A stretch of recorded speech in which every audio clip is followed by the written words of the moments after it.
திருவண்ணாமலை அருகே ஆழ்துளை கிணற்றில் விழுந்த 1.5 வயது குழந்தையை தீயணைப்புத் துறையினர் 10 மணி நேர போராட்டத்திற்கு பின்னர் சடலமாக மீட்டனர்.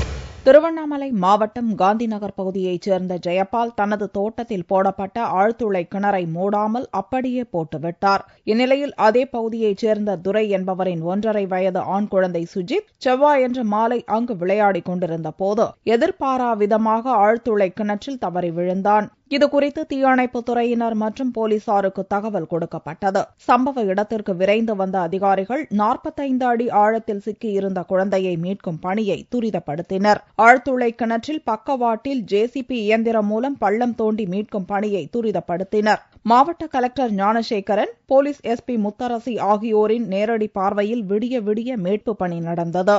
குழந்தைக்கு மூச்சு திணறல் எதுவும் ஏற்படாமல் இருக்க ஆக்ஸிஜன் செலுத்தப்பட்டு வந்தது. செவ்வாயன்று மாலை சுமார் 6 மணிக்கு மீட்பு பணி துவக்கப்பட்ட நிலையில் புதன்கிழமையன்று மாலை வரை அதிகாரிகள் குழந்தையை உயிருடன் மீட்க போராடினர்.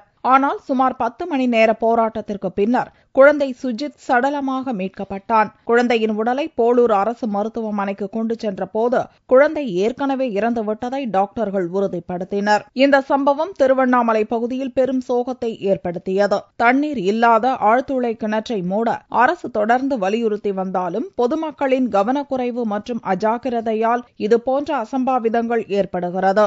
2 தினங்களுக்கு முன்பு நெல்லை மாவட்டத்தில் ஆழ்துளை கிணற்றில் விழுந்த குழந்தை மீட்கப்பட்டு அதன் சுவடு மறைவதற்குள் திருவண்ணாமலையில் மற்றொரு சம்பவம் நிகழ்ந்துள்ளது அதிகாரிகளிடம் அதிர்ச்சியை ஏற்படுத்தியுள்ளது.